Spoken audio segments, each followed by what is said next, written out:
우리 옆 사람과 인사하고 말씀을 나누겠습니다. 메리 크리스마스 인사하시기 바랍니다.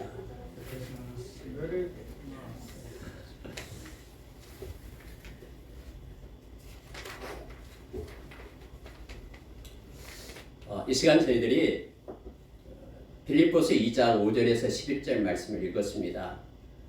근데 오늘 성탄절인데 왜 본문이 이 빌립보서 2장 5절부터 11절을 가지고 말씀을 나눌까 이렇게 마음 가운데 이렇게 생각하는 분들도 있을 겁니다.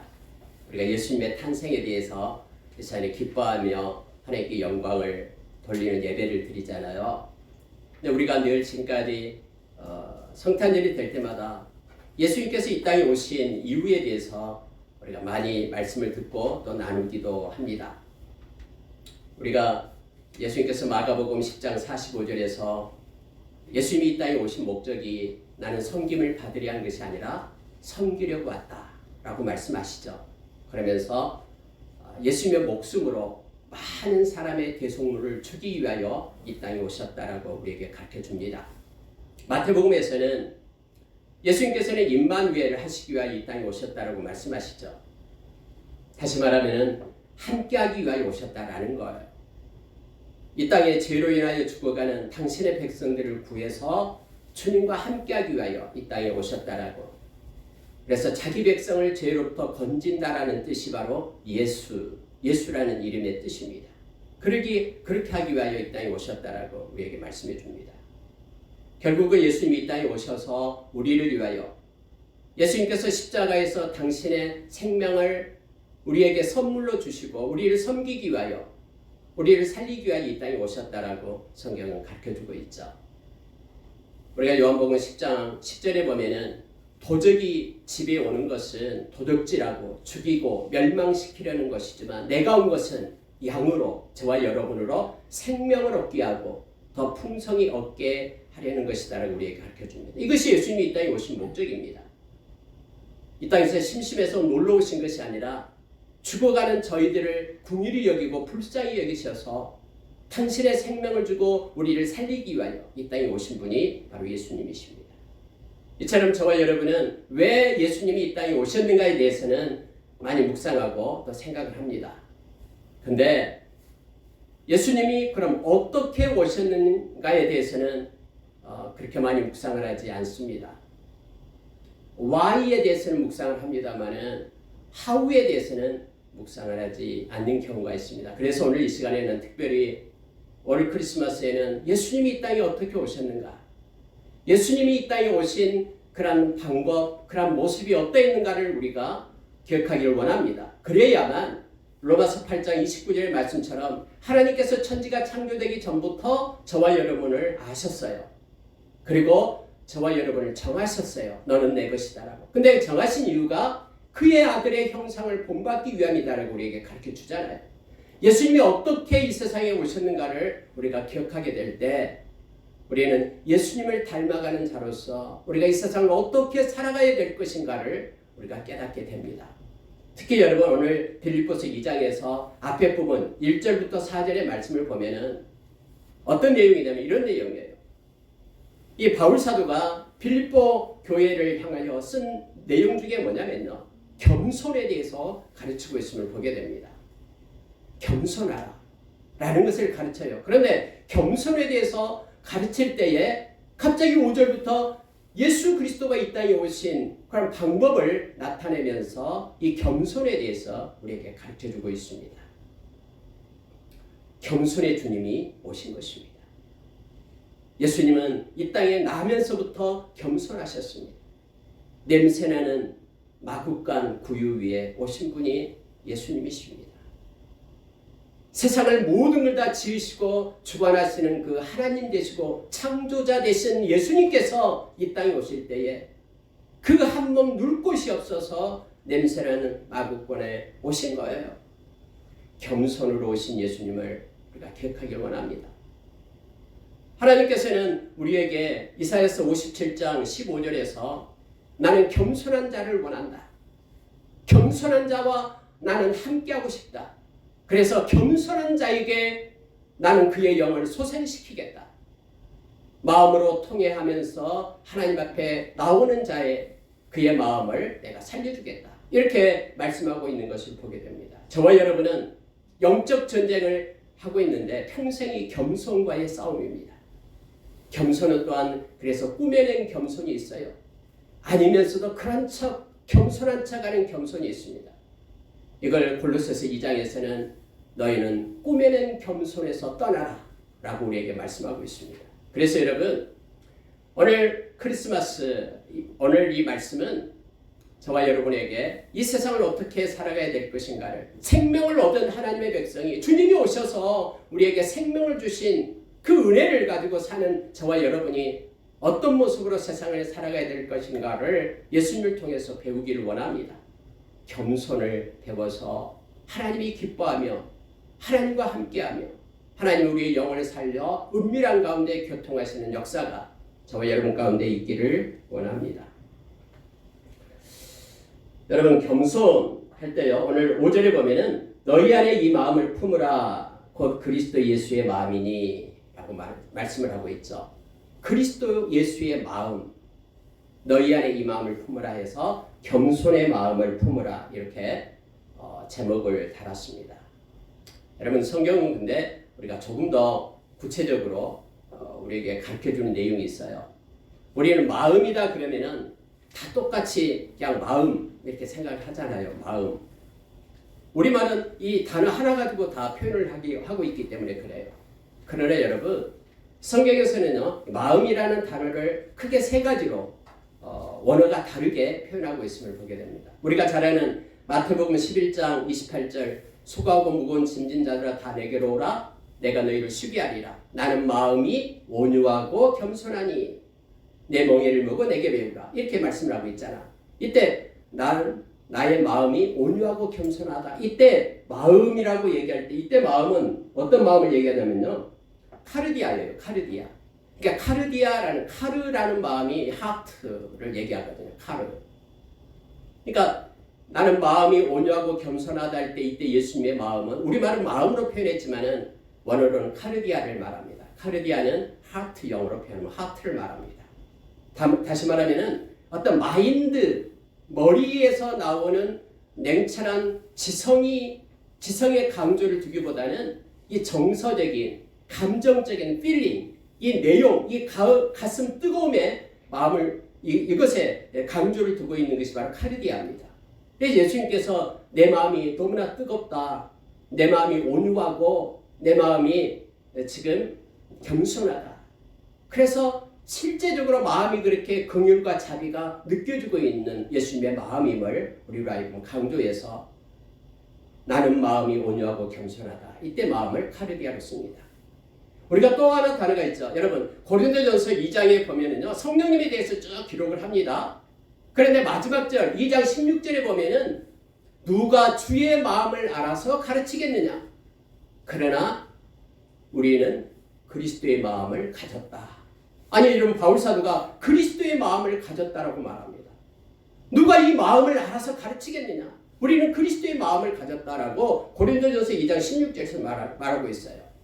여러분 이때 마음은요 카르디아를 안 써요. 이때 마음은 누스라는 단어를 씁니다. 이 누스는 뭐냐면 우리가 말하는 마인드예요. 마인드.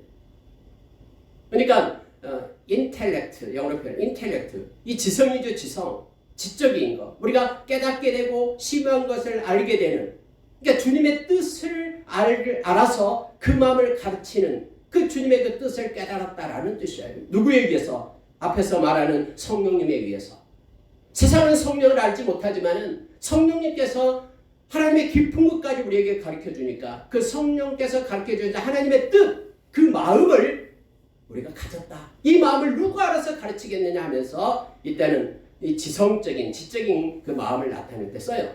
그런데 오늘 여러분 너희 안에 이 마음을 품으라 라고 말할 때는요 이 카르디아도 아니고요 누스도 아니에요. 이때 여러분 이 마음은 다른 단어를 써서 나타내고 있습니다. 이때 프로네오라는 단어를 써요. 여기서는. 근데 우리말은 다 마음으로 표현을 합니다. 이 마음을 봐. 프로네오라는 뜻이 뭐냐면요 이것은 NIV에서는 이것을 attitude로 표현합니다. 그러니까는 무엇을 대하는 태도 그리고 즉 하나님의 마음, 이 긍휼의 마음을 표현하고 연습하는 구체적인 동사로서 표현하고 있는 거예요. 이 마음을 품으라 한 단어예요. 그래서 여러분 여기서 말하는 것은요, 이렇게 고정되어 있고 움직이지 않는 그런 마음이 아니라 이것을 연습하고 이것을 행하려고 또 순종하려고 뭔가를 행하기 위해서 움직이는 마음을 표현할 때 지금 여기서 말하는 프로네오라는 마음을 써서 프로네오라는 그런 단어를 써서 나타내고 있습니다. 그러니까 바울사도 여기서 강조하고 싶은 게 뭐냐면요, 뭔가 믿음이 있다라고 그냥 갇혀놓은 믿음, 박제된 믿음, 뭔가 숨겨놓고 뒷방에 가둬놓고 책꽂이 안에 꽂아놓고 활용하지 않는 믿음이 아니라 실제 삶 가운데서 내가 이 주님의 마음을 가지고 역동적으로 연습하고 움직이고 행하는 그런 마음을 가져라 라는 표현으로서 이 단어를 쓰고 있음을 보게 됩니다. 여러분, 예수님께서 이 세상에 오셔서 당신의 생명을 우리에게 주셨는데요, 예수님께서 그러면은 이 겸손으로 마음을 가지고 겸손으로 이 땅에 오셨는데 어떻게 오셨는가? 그럼 겸손이라는 게 도대체 뭔가? 예수님이 오신 것을 한번 보라라고 말합니다. 자, 여러분 2장 3절에 보니까요, 아무 일에든지 다툼이나 허영을 하지 말고 오직 겸손한 마음으로 각각 자기보다 남을 낮게 여기며 각각 자기를 돌볼 뿐더러 또한 각각 다른 사람의 일들을 돌보아 나의 기쁨을 충만하게 하라, 이렇게 말하고 나서 너희 안에 이 마음을 품으라, 이렇게 연결이 되거든요. 그러니까 겸손에 대해서 지금 실제적으로 예수 그리스도가 이 땅에 오신 모습을 우리에게 보여주면서 이것이 겸손이다. 그래서 주님이 오신 이 목적대로, 이유대로, 방법대로 너희들의 인생을 살아갈 것을 그렇게 지금 바울사들은 가르치면서 요청하고 있는 걸 보게 됩니다. 여러분, 겸손은 가장 먼저 마음을 비우는 것을 얘기합니다. 자, 여러분 6절을 보십시오. 그는 근본 하나님의 본체시나 하나님과 동등됨을 취할 것으로 여기지 아니하시고 7절 오히려 자기를 비워 종의 형체를 가지사 사람들과 같이 되셨고, 이렇게 되어 있습니다. 하나님이신 예수님이 이 땅에 오셨어요. 그런데 이 땅에 오셨는데 오시는 내용을 성경은 이렇게 깊게 우리에게 묵상하게끔 말씀을 줍니다. 하나님의 본체였다라고 말합니다. 이 본체다라는 것은요, 하나님과 똑같다라는 거예요. 우리가 삼위일체 트리니티를 얘기할 때 성부, 성자, 성령 하나님을 말씀하잖아요.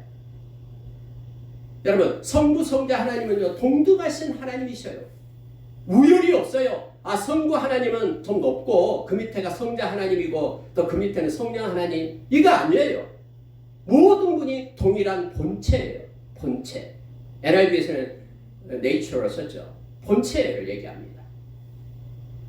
근데 왜 그럼 본체이신 하나님께서, 하나님이신 예수님이 이 땅에 오셨냐라고 얘기할 때에 겸손을 가지고 오셨다고 말하면서 첫째가 나타내는 게 뭐냐면요, 7절에 자기를 비워라고 말합니다.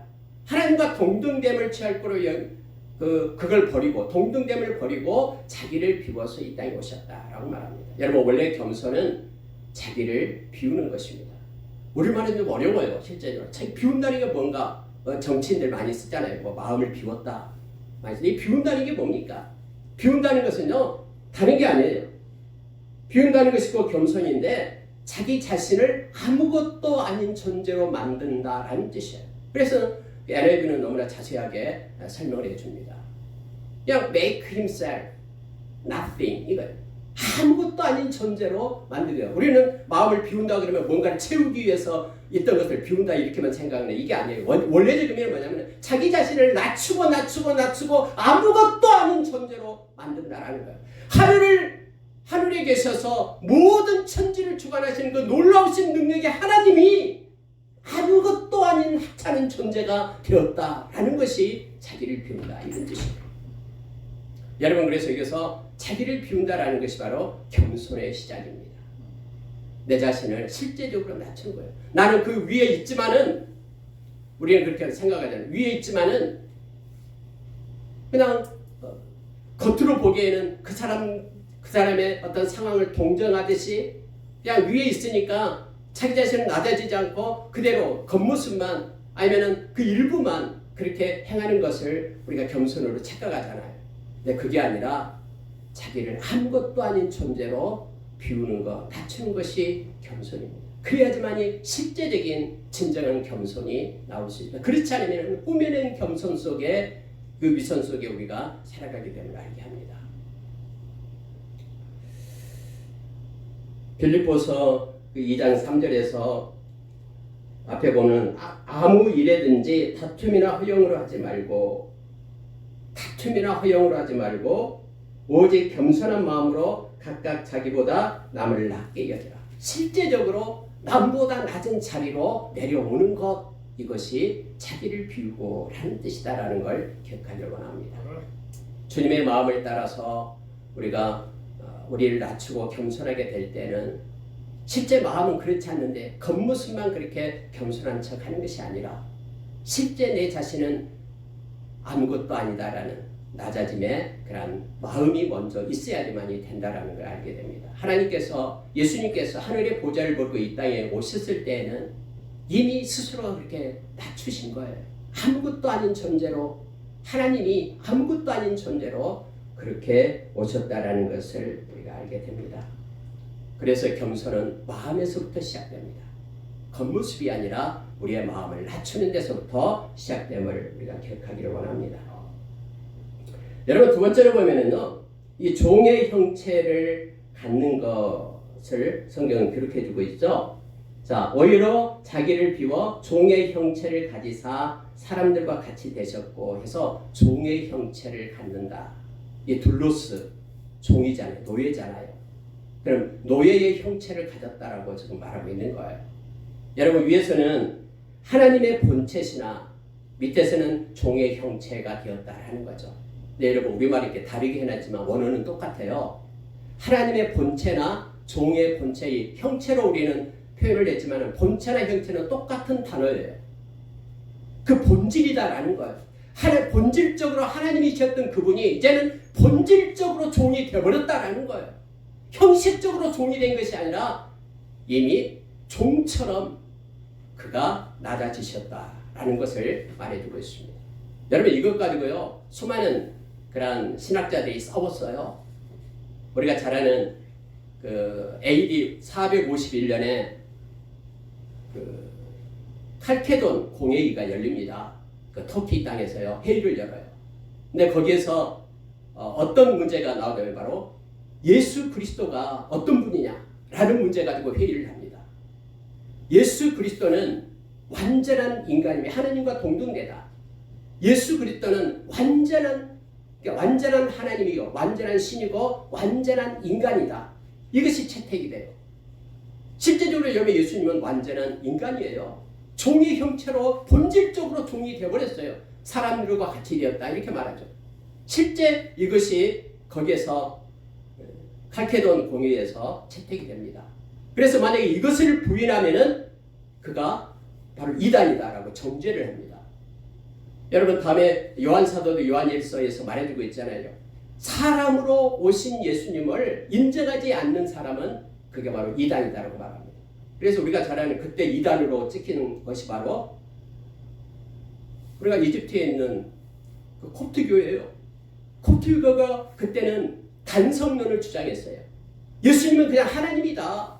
인간이지만은 하나님에 더 비중을 둬서 그렇게 얘기를 했어요. 그래서 그때 이단으로 몰려가지고 그 알렉산드리아, 그 이집트 땅을 중심으로 콥트교가 지금까지 그렇게 해서 왔죠. 지금은 조금 달라졌습니다만은 옛날에는 이것 때문에 이단이 된 것이죠. 예수님은 철저하게 하나님이면서 철저하게 인간이었어요. 만약에 인간인 것을 부인한다 그러면 예수님이 이 땅에 행하는 모든 것들이 예수님은 하나님이니까 그렇게 행하고 우리는 따라갈 수 없어, 우리는 닮을 수 없어 이렇게 되잖아요. 그러나 성경은 우리가 히브리서 2장에 보면은 예수님께서는 참된 인간이 되어서 죄가 없으신 인간이죠.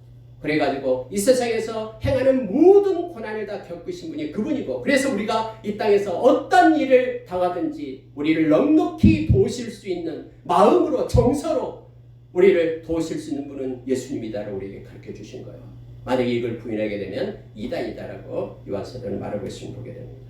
그러니까 형식상으로만 종으로 형체를 갖는 게 아니에요. 실제적으로 예수님이 종의 형체를 가져가지고 인간이 되었다라고 성경은 말합니다. 우리가 겸손을 얘기할 때에 이처럼 우리 자신을 비우고 그리고 종의 형체를 갖는 것까지 그 자리까지 내려가는 것을 말하고 있습니다. 예수님께서는 인자가 온 것은 섬김을 받으려니 아니라 도리어 섬기려 하고 자기 목숨을 많은 사람의 대속물로 주려 함이로다 하고 우리가 마가복음 10장 45절에서 말씀하신 것처럼요. 예수님은 실제로 종이 되어서 우리를 생명으로 섬겨주신 거예요. 우리를 주인처럼 그렇게 자기의 생명을 가지고 우리를 섬겨주신 것이죠. 이것이 곧 겸손이다라고 우리에게 말해주고 있습니다. 여러분 우리가 잘 아는 요한복음 13장에 보면은 내일이면 예수님께서 십자가에 못 박히셔서 이제 잡혀서 못 박히셔서 죽는 장면이 나오잖아요. 그러기 앞서 13장에 뭐가 나옵니까? 제자들을 모아놓고 대야에 물을 떠다가 제자들의 냄새나는 발을 이렇게 씻어주는 섬김의 모습을 우리에게 보여주잖아요. 형식적으로 보여주기 위하여 그런 게 아니에요. 실제적으로 예수님께서는 자기가 사랑하는 백성을 끝까지 사랑했다라고 말씀하면서 이제 십자가에 못 박히시기 전에 그들이 제자들의 발을 닦아주면서 이 종의 모습을 낮아짐에 내가 온 이후에 그 모습을 먼저 보여주고 이제는 내가 이것보다도 생명으로 너희들을 섬기겠다 하면서 십자가에서 생명을 주신 거예요. 그것을 위하여 주님이 오신 것입니다. 세 번째로 여러분 겸손에 대해서요. 보면 8절 한번 보십시오. 사람의 모양으로 나타나사 자기를 낮추시고 죽기까지 복종하셨으니 이렇게 되어 있습니다. 자기를 낮추시고 이렇게 되어 있죠. 여러분이 자기를 낮추다 이게 바로 겸손을 얘기합니다. 겸손이라는 단어와 똑같아요. 우리가 골로새서 3장 12절에 보면은 하나님의 백성은 위의 옷을 입으라 라고 얘기할 때 긍휼과 자비의 옷 이건 하나님의 속성이죠. 그 다음에 우리가 잘 아는 이 겸손과 온유의 옷 예수님의 옷을 말하죠. 성품을 얘기합니다. 그리고 오래 참음의 옷을 입으라 라고 말하잖아요. 그러면 낮추시다라는 원어가 바로 겸손이다. 이 언어와 똑같습니다. 그래서 이 겸손 자기를 낮추는 것 예수님 실제적으로 삶 가운데 그렇게 하셨잖아요. 뭐 큰 왕의 아들로 오신 게 아니잖아요. 예수님은 충분히 그렇게 하실 수도 있어요. 왜냐하면 예수님께서 모든 게 다 예수님 것이기 때문에. 근데 왕의 아들로 와서 사람들이 인기를 끌지 않았잖아요. 사람이 살 곳도 아닌 짐승들이 있는 그 마국간에 예수님께서는 그곳에서 탄생하시잖아요.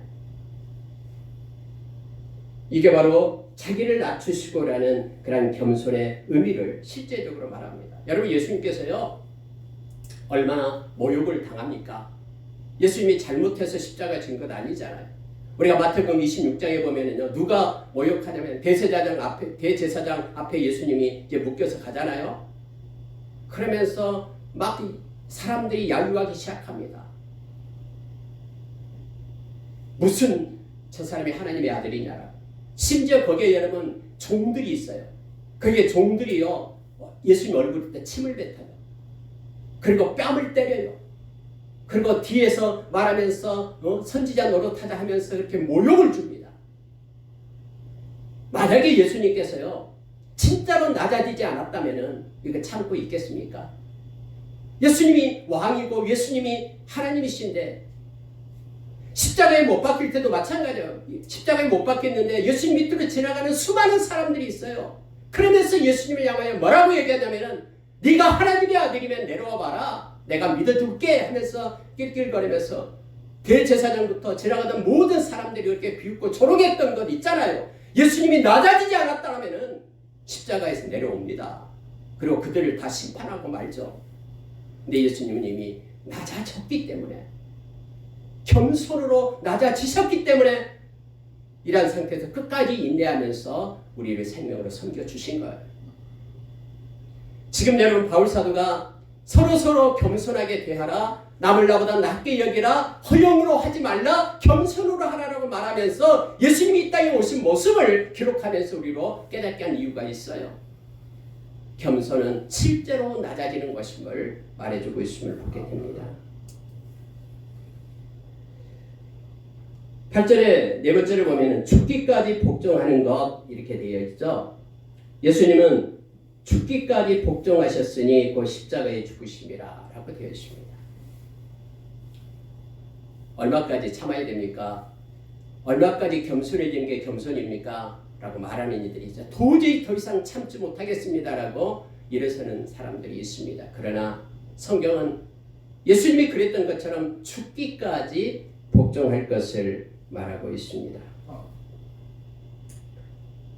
여러분 이사야서 53장 5절에 대해서는 예수님께서 십자가에 죽으시는 그 모습을 예수님이 오시기 전 700년 전에 이사야가 그렇게 예언한 내용이 나오고 있죠. 우리가 노래로도 이거 많이 부릅니다. 그가 찔림은 우리의 허물 때문이요 그가 상함은 우리의 죄악 때문이라. 그가 징계를 받음으로 우리가 평화를 누리고 그가 채찍에 맞음으로 우리가 나음을 받았도다. 겸손은 예수님께서 십자가에서 죽기까지 그렇게 하나님의 말씀을 끝까지 붙들고 복종하셨던 분이 바로 예수님이고 이게 겸손이다. 성경은 바울 사도가 지금 가르치고 있는 것을 보게 됩니다. 겸손은 충성과 연관이 됩니다. 충성은 도중에 그만둔 것은 충성이 아니다 있잖아요. 끝까지 가는 게 충성입니다. 조금 견디다가 이제 분노하고 화가 나서 못하겠다고 때려치면은 그것은 충성이 아니죠. 겸손은 충성과 함께 끝까지 가는 것임을 알게 합니다. 만약에 예수님이 중간에 침을 뱉고 뺨을 때리고 하는 것 때문에 힘들다고 그만둬버리고 십자가에서 죽지 않고 나 못하겠다고 내려와 버렸다면 저와 여러분의 생명은 없습니다. 저와 여러분은 우리의 죄 때문에 우리는 영원히 멸망받을 존재로밖에 우리는 설 수가 없습니다. 근데 예수님께서는 내가 온 것은 나의 생명으로 많은 사람을 계속하기 위함이다라고 말씀하셨듯이 예수님께서 요한복음 10장에서 나는 선한 목자고 너희들이 양인데 그리고 이 목자가 양을 위하여 생명을 준다라고 가르쳤듯이 실제적으로 죽기까지 십자가의 재단에 자기 생명을 놓을 때까지 그분은 겸손하며 말씀을 따라 순종하는 자였음을 알게 합니다. 하나님은 요한복음 로마서 5장 8절에서 우리에게 말씀해 주고 있잖아요. 당신 아들 예수 그리스도를 우리 대신에 십자가에 놓으심으로 우리를 향한 하나님의 사랑을 확증했다라고 말합니다. 그래서 여러분요 예수님을 떠나서는 하나님의 사랑이 없어요. 우리가 로마서 8장 35절 이하에서 하나님의 사랑에서 우리를 끊을 수 없다고 말하죠. 사망도 생명도 권세자들도 천사들도 현재일 장래일 어떤 능력도 어떤 피조물도 하나님의 사랑에서 우리를 끊을 수 없다고 얘기합니다. 그런데 더 중요한 단어가 있잖아요. 그리스도 예수 안에 있는 하나님의 사랑. 예수 그리스도를 떠나서는 하나님의 사랑을 누릴 수가 없어요. 예수 그리스도가 끝까지 십자가에서 죽기까지 순종했기 때문에 오늘 읽은 말씀 가운데 나오죠. 하늘 위에 있는 것, 땅 위에 있는 것, 땅 아래에 있는 모든 이름이 예수의 발 앞에 무릎을 꿇게 하신 영광을 주었다라고 성경은 말해주고 있습니다. 끝까지 가는 것이 겸손입니다. 저와 여러분은 겸손과의 싸움입니다. 우리 주님을 본받아 십자가에 죽기까지 그렇게 겸손하게 행하셨던 예수님을 우리가 본받기를 원합니다. 예수님이 어떻게 세상을 살았는가를 우리가 기억하기를 원합니다. 여러분 마지막으로 하나님의 영광이 되는 것이 바로 겸손입니다. 하나님은 겸손한 자를 너무너무 기뻐하십니다. 또 사람은 모르지만 하나님은 다 알고 계십니다. 우리의 마음의 중심을 알고 계신 분이 우리 하나님이십니다. 여러분 오늘 읽은 말씀 한번 보십시오. 11절 보십시오. 모든 입으로 예수 그리스도를 주라 시인하여 하나님 아버지께 영광을 돌리게 하셨느니라. 조금 어렵습니다만은 해석하기가 그러나 이 내용이에요. 세상의 모든 사람이 예수 그리스도는 주다, 주님이다 라고 말할 때 하나님은 영광을 받는다라는 뜻이에요. 예수 그리스도가 주님입니다라고 고백할 때 하나님은 영광을 받는다라는 뜻입니다. 하나님이 그렇게 정하셨다라고 말합니다. Jesus Christ is Lord. 이렇게 고백하는 모든 사람들, 이 사람은 하나님이 영광을 받기 위하여 그렇게 고백하게 하신다라고 말하고 있는 거예요. 겸손의 결과입니다. 하나님은 겸손한 자를 반드시 일으켜 세웁니다. 야고보서에 보면은 성경의 야고보서 4장 10절에 말하죠. 주 앞에서 낮추라. 그리하면 주께서 너희를 높이시니.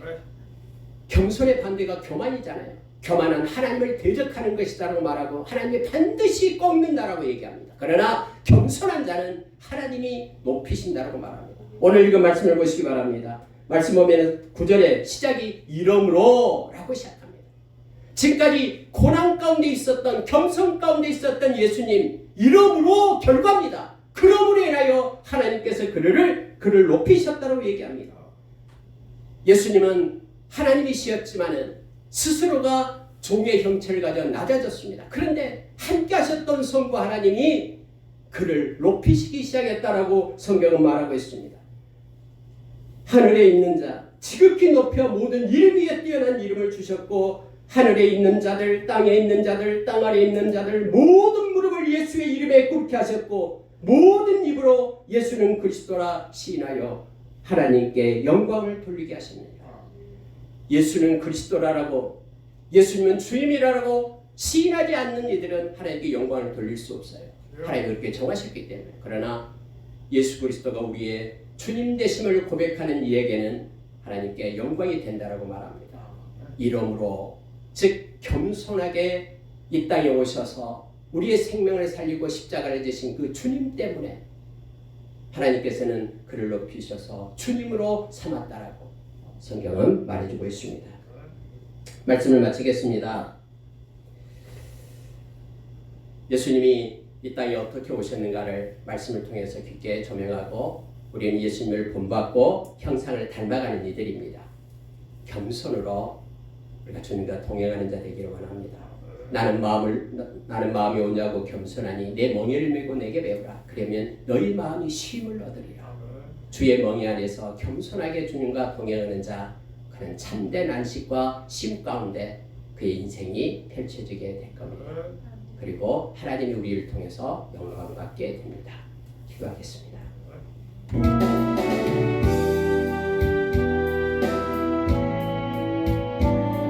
하나님 아버지,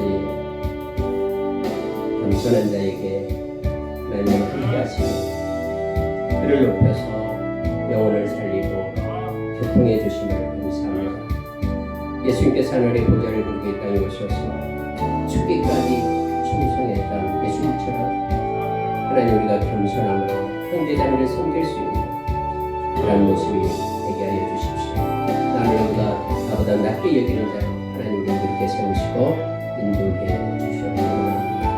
영광 받아 주시옵소서. 감사합니다.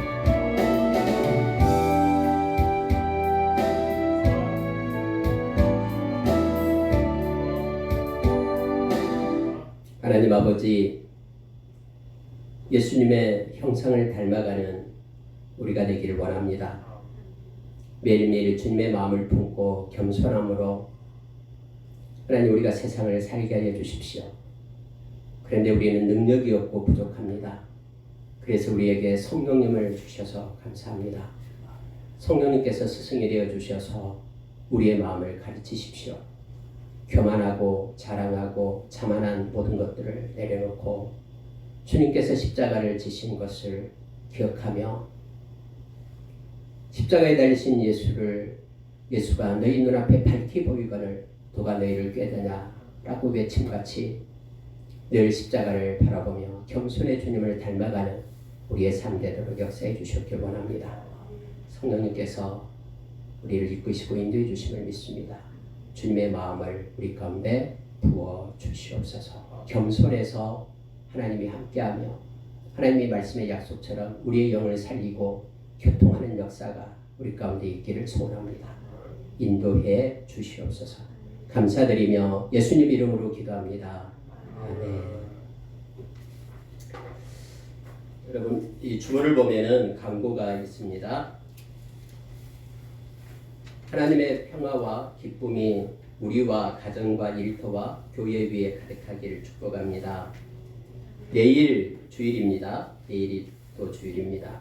2021년 마지막 주일 예배 후에 2021년 결산 그리고 2022년 예산에 대한 공동회의로 모이게 됩니다.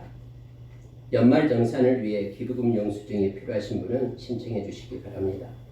기존에 신청하신 분은 자료가 있으니까 기존에 신청 안 했던 분들은 신청해 주시기 바랍니다. 예배 후에 즐거운 성탄 선물 나눔 시간이 있습니다. 이 선물들이 많이 있습니다. 예배 후에 한 10분 정도면 되니까요. 시간 많이 뺏지 않습니다. 마스크는 벗지 않기 바랍니다. 장로님께서 성탄 선물로 맛있는 그 전병 과자를 준비하였습니다. 일이 인인데 일을 일로 되었네요. 오타가 많습니다. 하루 한 사람이 한 박스씩 가져가면 됩니다. 전도 소책자 누가복음이 소책자로 나와 있습니다. 여러분 들고 다니기 쉽고요. 또 여러분 전도하고 싶으신 분들에게 한 권씩 나눠줬으면 좋겠습니다. 2022년 교회 달력이 나왔습니다. 여러분 달력이 세 가지 종류가 나와 있어요. 탁상 달력도 있고요. 그리고 또 교육을 위한 성막에 대한 그 달력도 있고요. 또 스프링 달력을 조금 적는데 예쁜 그런 그림을 넣는 것도 있습니다. 여러분이 필요한 것을 가져가서 사용해 주셨으면 되겠습니다. 3개 이상은 가져가지 마시고요. 3개까지는 가져가셔도 됩니다. 다 같이 일어나셔서 찬송가 500